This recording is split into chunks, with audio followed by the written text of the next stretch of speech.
नमस्कार दोस्तों, जय महाराष्ट्र। जागो इंडिया जागो में आपका फिर से एक बार हार्दिक स्वागत है। तो दोस्तों, आज मैं किसी का फ़ोन नहीं उठा पाया, दिन भर कोर्ट में था। मेरे पर्सनल मैटर्स होते मैंने आपको बताया था। पूरा समय मेरा कोर्ट में चला गया। कुछ लोगों से बातचीत हुई 4 बजे के बाद, और आपको पता है कि कोर्ट में दिन भर खड़े रहने की हालत ख़राब हो जाती है। थोड़ी सी आलसपना भी आ जाता है। इसकी वजह से मैंने किसी के फ़ोन नहीं उठाए, कुछ लोगों के फ़ोन उठाए। इसके लिए मैं क्षमा प्रार्थी हूँ, क्योंकि काम की वजह से और जो कोर्ट का मैटर है वो करना बहुत ज़रूरी था। तो आइए दोस्तों, आज कुछ हम ऐसे विषय पे बात करते हैं जो विषय से शायद आप अनजान हैं या आपको पता नहीं है। सोसाइटी के इलेक्शंस। आज हमारे एक सब्सक्राइबर का फ़ोन आया, बोले सर हमारा 18 सितंबर को वहाँ पे इलेक्शन घोषित हुआ है, लेकिन इलेक्शन में करना क्या है, कैसे करें, कुछ हमें समझ में नहीं आ रहा है। तो मैंने कहा कि भाई ठीक है, हो सकेगा मैं आज ये वीडियो बना दूँगा, कल अपलोड हो जाएगी, और उसको आप ध्यान से देखिए आपको करना क्या है। दोस्तों, बहुत सारी सोसाइटियां जो है इलेक्शंस नहीं लेती हैं, तो उनके विरुद्ध सहायक निबंधक के पास कंप्लेंट्स फाइल होती, शिकायत फाइल होती है। उस शिकायत के ऊपर हेयरिंग्स वगैरह होती है, और उसमें 77A और 77I में वहाँ पे आपको इलेक्शन डिक्लेयर कराना है कि इलेक्शन करवाना है लोगों की, जो कमेटी की, जो प्रमोटर या अध्यक्ष हो। तो दोस्तों, यहाँ पे सबसे पहली बात है कि जब ये प्रपोज सोसाइटी है तो उस पर 77I नहीं लगेगा, ना वहाँ पे सर्कुलर 169 काम करता है, जो सर्कुलर के हिसाब से उस संस्था का AGM कराया जाता है, और AGM में डिसाइड किया जाता है कि नया चीफ प्रमोटर कौन होगा, उसका चुनाव होता है। अब ये जो रजिस्टर सोसाइटी होती है, उसके जो इलेक्शंस होते हैं 2 प्रकार से होते हैं। पहला है ओपन मतदान, साधारण मतदान मतलब ओपन मतदान, और दूसरा है गुप्त मतदान, कॉन्फिडेंशियल। अब ओपन मतदान में क्या होता है, जैसे हम AGMs लेते हैं, तो AGMs के अंदर हम ये डिसाइड करते हैं, हाथ उठा के बताते हैं कि भाई सहमति किसको कितनी है। और दूसरा है गुप्त मतदान।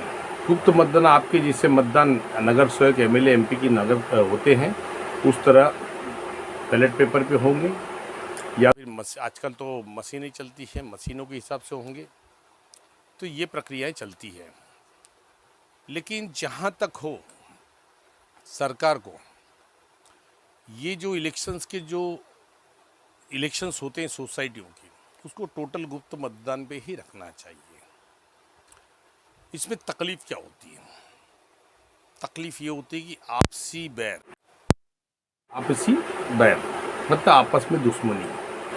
इसका कारण क्या है? अब मान लीजिए कि यहाँ पे 4 सदस्य खड़े हैं, 4 सदस्यों ने अपना नॉमिनेशन करवाया कि भैया मैं अध्यक्ष के लिए लड़ रहा हूँ। अब ओपन मतदान में ये किया जाएगा कि भाई फलाना A के लिए कितने लोग हाथ उठा रहे हैं, तो हाथ उठाएंगे। अब B, C और D वाले वो देखते कि भैया कौन लोग हैं जो मुझे इग्नोर कर रहे हैं। फिर B के लिए आवाज़ उठा जाएगा, तो यहाँ पे A, C और D ये टारगेट करेंगे कि भैया मेरे विरुद्ध कौन है। इसी तरह हर व्यक्ति जो चारों है वो टारगेट करते हैं कि भाई मुझे वोट किसने नहीं, सहमति किसने नहीं दिया है। अब इनकेस समझिए, इनकेस वहाँ पे जो व्यक्ति चुन के आ जाता है और वो बोलेगा कि भाई इन लोगों ने तो मुझे समर्थन दिया ही नहीं था, तो अब इनको कैसे मैं हैरेसमेंट करूँ। ये जो प्रक्रियाएं चलती हैं ये गलत है, जिसकी वजह से आपसी झगड़े, आपसी विवाद ये सब निर्माण होता है। इससे अच्छा गुप्त मतदान किया जाए। गुप्त मतदान में क्या होता है, बैलेट पे किसने किसको वोट दिया है कोई पता नहीं है। जो व्यक्ति हार गया है उसे भी पता नहीं कि भैया मुझे वोट किसने दिया है, और जो जीता है उसे भी पता नहीं वोट मुझे किसने। सिर्फ मुझे मालूम है कि मेरी सोसाइटी में 100 लोगों में से मुझे यहाँ पे 70 लोगों ने वोट दिया है, लेकिन 30 कौन है ये पता नहीं है। तो ये चीज़ होनी चाहिए, गुप्त मतदान। तो दोस्तों आइए उसी विषय में बात करते हैं। अब सोसाइटी में इलेक्शन डिक्लेयर करा दिया है कि भाई इस तरह टाइम पे आपका इलेक्शन डिक्लेयर होगा। अब सबसे पहले तो वहाँ पे जो झोपड़ी धारकों की यादी, स्लम लिस्ट बनाई जाएगी कि भाई कितने पात्र लोग हैं, और यहाँ में से नॉमिनेशन कौन भरना चाहता है। नॉमिनेशन फॉर्म मतलब इलेक्शन के लिए नॉमिनेशन कौन कौन भरना चाहता है। अब जो भी, ठीक है भाई, ये देखिए अधिकार तो सबका होता है, सोसाइटी के जितने मेंबर सबका अधिकार होता है। अब जो भी इच्छुक व्यक्ति है वो अपना नॉमिनेशन भरेगा। अब नॉमिनेशन में उनको पूरे डिटेल्स देना पड़ता है। अब ये तो डिटेल्स नहीं देना पड़ेगा जैसे कि एमएलए, नगर सेवक, एमपी में दिया जाता है कि भैया मेरी प्रॉपर्टी कितनी है, ये क्या, वो सब नहीं दिया जाएगा। उनकी डिटेल्स यही रहेगी कि भैया सोसाइटी का मैं सदस्य हूँ, इस दिन से मैं सदस्य हूँ, और मेरी फैमिली में कितने लोग हैं, और मेरी जो संतान है 2000 के बाद तीसरी संतान नहीं है। ये चीज़ें एफिडेविट फाइल किया जाएगा, वो नॉमिनेशन होगा। अब नॉमिनेशन के बाद में वो नॉमिनेशन ये किया जाएगा, सोसाइटी के लोगों को बताया जाएगा कि भाई ये 4 लोगों ने इलेक्शन कंटेस्ट कर रहे हैं, इन्होंने इच्छा दर्शाई है। अब लोगों का फर्ज ये होता है कि उन 4 लोगों में देखिए कि क्या कोई झूठ तो नहीं बोल रहा है, कोई गलत तो नहीं कर रहा है,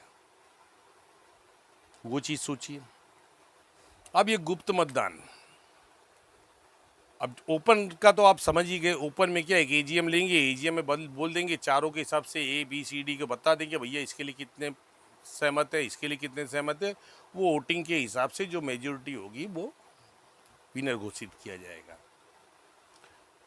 उसके अंदर हो सकता है कि सेकंड जो रनर अप है उसको सेक्रेटरी का पद दिया जाए, थर्ड को कैशियर का दिया जाए, वो अपनी इच्छा के हिसाब से, तो लोगों की इच्छा के हिसाब से। अब यहाँ पे जो गुप्त मतदान है, तो गुप्त मतदान के बाद जब पूरा नॉमिनेशन क्लियर हो जाएगा, इनका जो ऑब्जेक्शन सजेशन का समय खत्म हो जाएगा, उसके बाद डिपार्टमेंट इनको सिंबल देगी, चुनाव चिन्ह, उनको चुनाव चिन्ह देंगे। अब चुनाव चिन्ह मिलने के बाद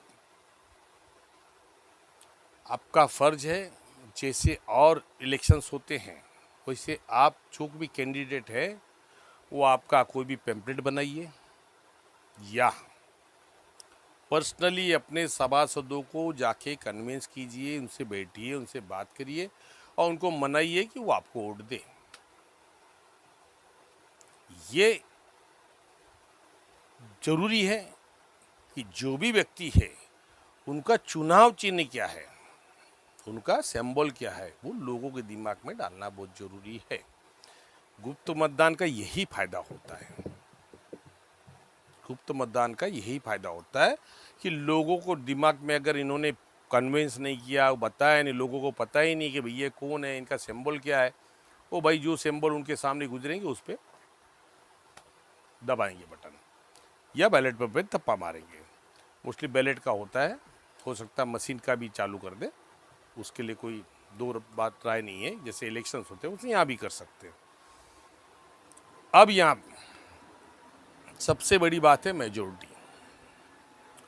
जो भी कैंडिडेट हैं उसके जो सहयोगी हैं उनका फर्ज होता है, अगर वो सोसाइटी के अंदर पुनर्वसन हो चुका है तो उन्हें ज़्यादा प्रॉब्लम्स नहीं होते हैं। अब जैसे घर टूटे हुए हैं और लोग कहाँ कहाँ हैं, तो उनके सहयोगी को भी उनको सहयोग चाहिए कि वो भी उनको सहयोग दें और अपने लोगों के जाके मिले, हो सके तो उनकी एक छोटी सी मीटिंग लगाए, उस मीटिंग को समझाएं और उस मीटिंग क्या समझाना, ये सबसे बड़ी बात है। सबसे पहले तो ये समझाना होगा कि भाई पिछली कमेटी ने आज तक क्या किया, जिसे सरकार, केंद्र सरकार 10 साल से राज कर रही है, 10 साल से राज कर रही है। लेकिन आज भी मीटिंग होगी तो खाली एक ही बोलेंगे कि कांग्रेस ने पिछले 70 साल में क्या किया। लॉजिक सी बात है। इसके अंदर वही चीज़ आती है, भैया पिछले वालों ने क्या किया। भाई 10 साल गुजर गए और 70 पीछे चले गए, अब 10 साल की बात करेंगे, 10 साल में क्या हो रहा है। चलिए हम वहाँ पे नहीं जाते क्योंकि वो हमारा विषय नहीं है। मैं खाली एक बात बताया क्योंकि वहाँ पे पिछली सोसाइटियों ने क्या काम नहीं किया है ये आपको बताना है। क्या किया है ये मत पूछिए, क्योंकि दोस्तों देखिए एक चीज़ मैं बता देता हूँ। सोसाइटी में जो भी चेयरमैन सेक्रेटरी आते हैं वो बैठते हैं, उनको कानून का तो पता होता नहीं। कुछ लोग होते हैं, मैं ये भी नहीं कहूँ किसी को नहीं होता, कुछ लोग होते हैं जो सोसाइटी के बारे में अच्छी जानकारी रखते हैं। ऐसे लोग हो सकता है कि अच्छी सोसाइटी चलाते हो सकता है, मैं ये नहीं बोलूँ कि वही चलाते, हो सकता है। तो यहाँ पे प्रॉब्लम्स क्या होता है कि नियम का न जानना। अब उनको जो उनके सहयोगी जो बोलते हैं वो काम करते हैं।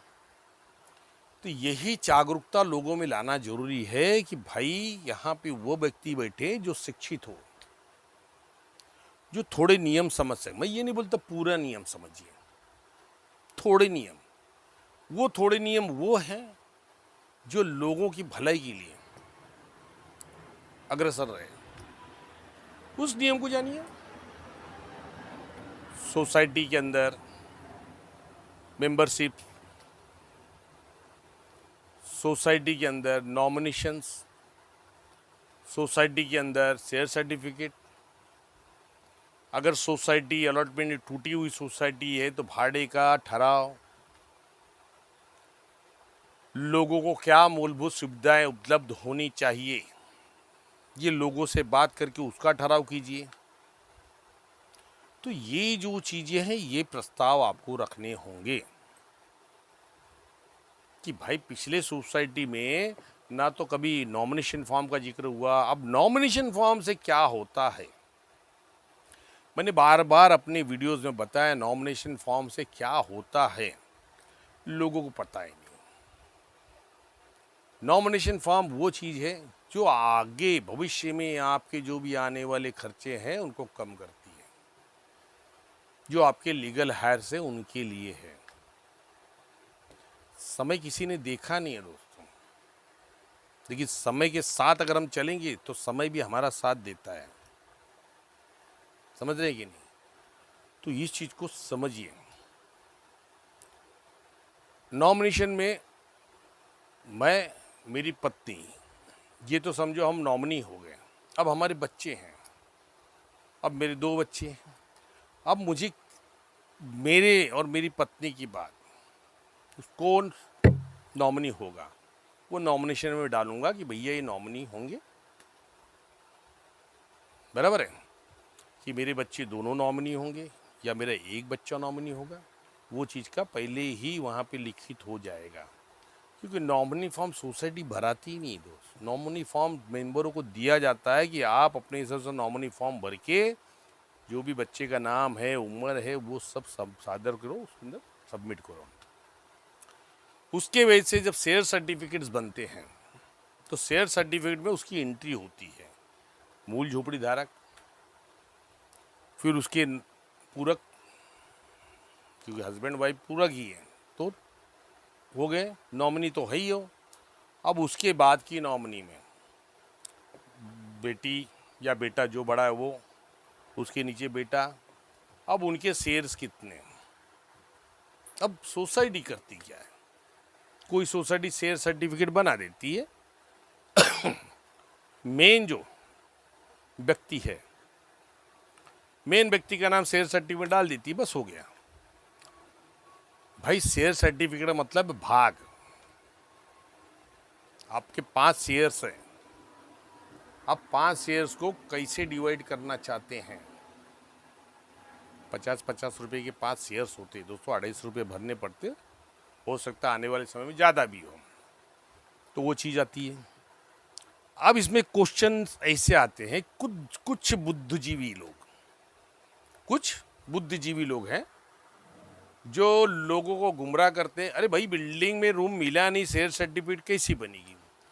दोस्तों, बिल्डिंग के प्रॉपर्टी से कोई लेना देना नहीं है शेयर सर्टिफिकेट का।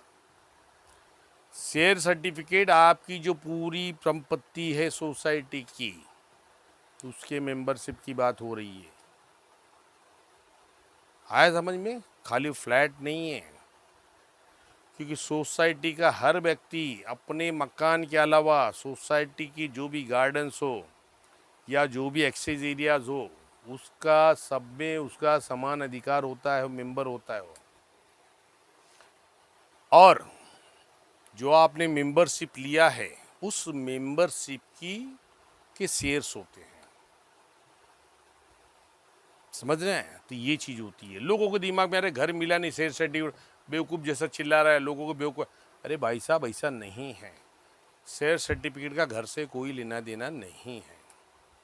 मात्र आपको वहाँ पे लिखा जाता है कि भैया मेरे जो भी शेयर्स हैं, 100% शेयर में से 25% मैं अपने लिए, वाइफ के लिए, मेरे 2 बच्चों के लिए 25%, मैं 100% शेयर मैंने डिवाइड कर दिया।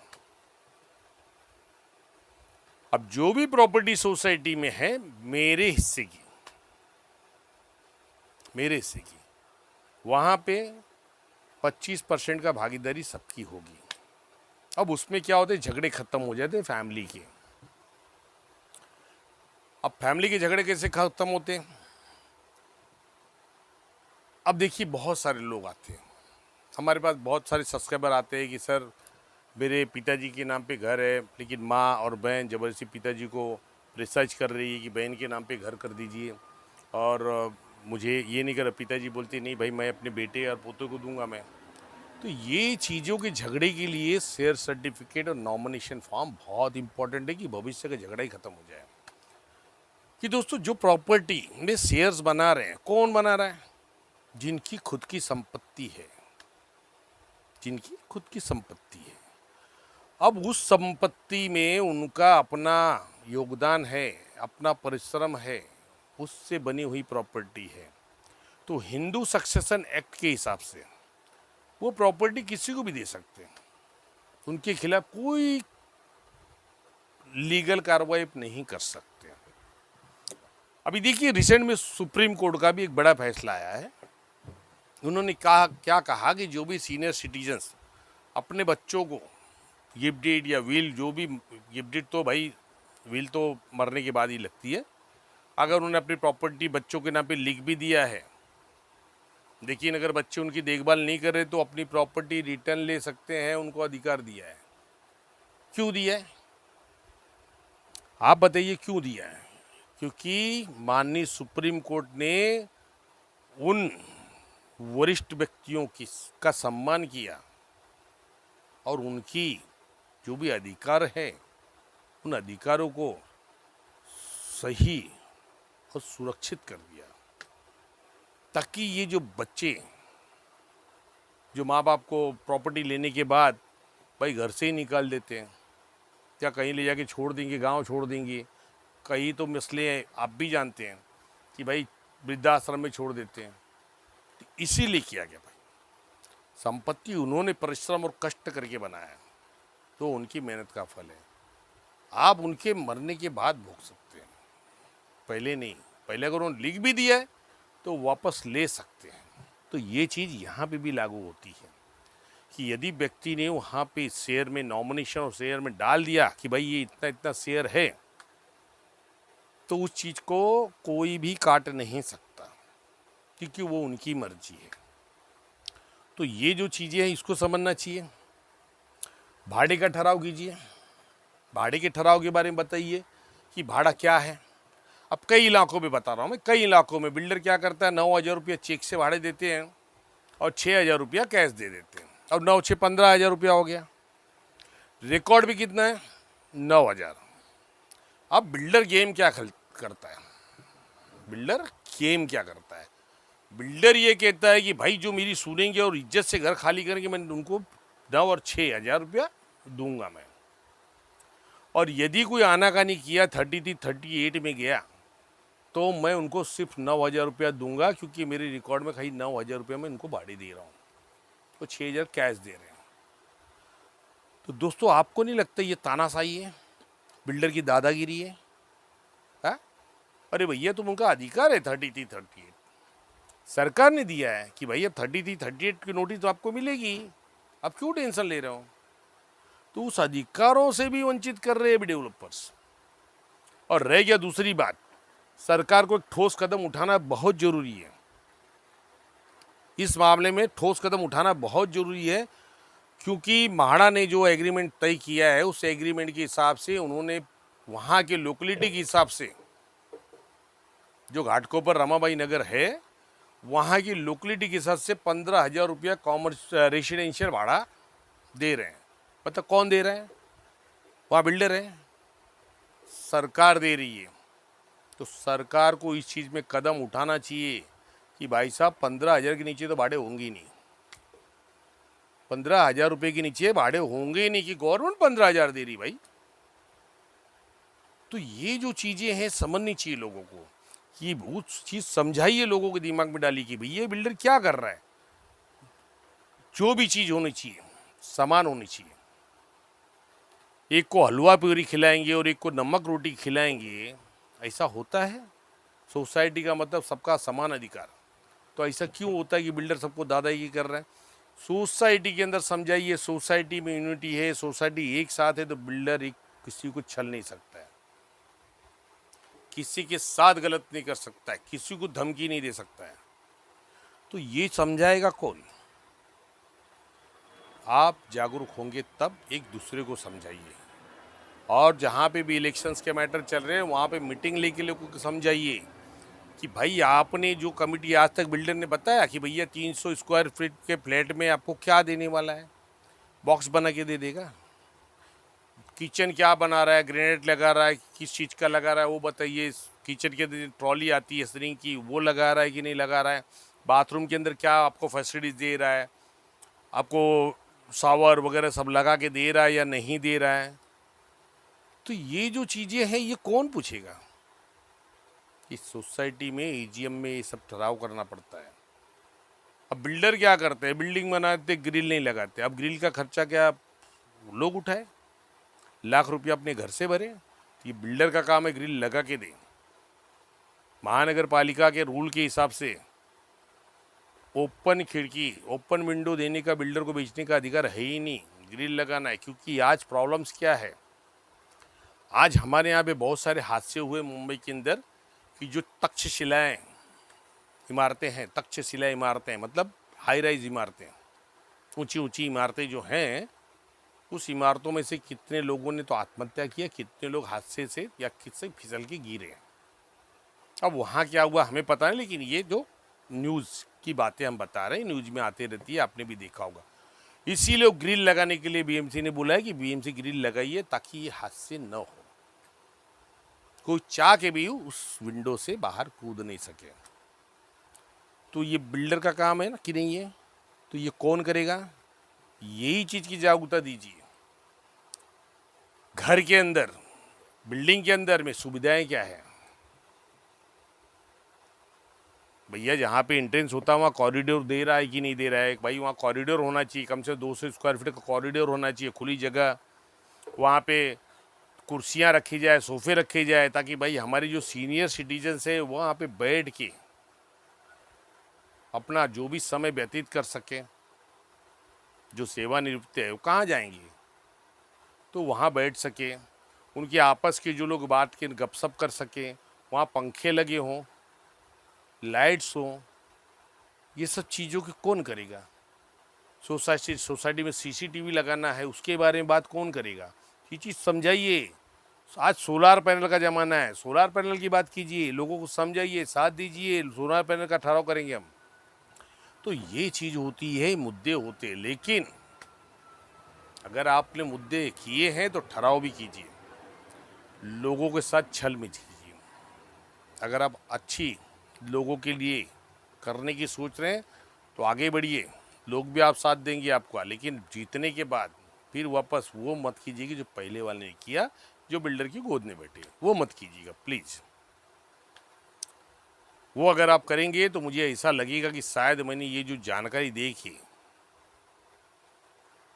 आप लोगों के लिए मैंने गलत कर दिया, तो वो मत कीजिए, लोगों के लिए काम करिए। सोसाइटी का मतलब होता है लोगों से, लोगों द्वारा, लोगों के लिए, तो वो चीज़ अपनाइए। तो दोस्तों ये चीज़ समझिए, इस सोसाइटी के अंदर इलेक्शन के विषय में कहने के लिए बहुत सारी चीज़ें हैं। उस चीज़ पे बात करने में तो मैं 2 घंटा में व्यतीत कर दूं। क्या गलतियां होती है, क्या करना चाहिए, लेकिन समय का अभाव में यहाँ पे रोकता है, समय का अभाव में यहाँ पे रोकता है। और फिर हमारे जो दर्शक है कमेंट्स करते हैं, सर वीडियो बहुत लंबी हो जाती है, फिर आप लोग देखते नहीं तो आपको जागरूकता नहीं मिलेगी। तो ये सब चीज़ें हैं जहाँ पे मुझे भी आप लोगों ने बांध के रखा है कि सर बस इतना, इससे आगे मत जाइए। अब फिर मुझे एक ही टॉपिक पे दूसरे दिन बोलने में मुझे तकलीफ होती है। जो रूटीन चलती ना, तो रूटीन के साथ में दिमाग में वो चीज़ आती रहती है। हम कोई यहाँ पे स्क्रिप्ट नहीं बनाते, मैं कोई स्क्रिप्ट नहीं बनाता हूँ। एक आधा सर्कुलर अगर है तो सर्कुलर के बाद एक आध बार मैं देख लेता हूँ कहीं उसका डेट वगैरह या कोई पॉइंट में कुछ गलतियाँ ना हो जाए, बस उसके लिए। बाकी जो भी चीज़ें हैं हम हमारे दिमाग में जो भरी हुई चीज़ें हैं नॉलेज के हिसाब से बनाते हैं, जो हमारा एक्सपीरियंस है, बाकी कुछ नहीं। तो इसके लिए समय का अभाव है, वीडियोस लंबी हो रही है। और जिसके यहाँ पे भी सोसाइटियाँ को इलेक्शंस नहीं हुआ है, 30 सितंबर तक सरकार ने स्टे दे के रखा था, जो सोसाइटी को इलेक्शंस नहीं हुए थे। अब वो 30 सितंबर ख़त्म हो चुके हैं। आप वहाँ पे एप्लीकेशन करिए कि भैया इलेक्शन लीजिए, इलेक्शन लीजिए, इलेक्शन लीजिए, और सोसाइटी को इलेक्शन लगाइए, अच्छे लोगों का चुनाव कीजिए, ताकि आपकी सोसाइटी, आपके लोग सेफ रहें, सुरक्षित रहें, किसी चीज़ की तकलीफ ना बिल्डर दे पाए ना अधिकारी दे पाए।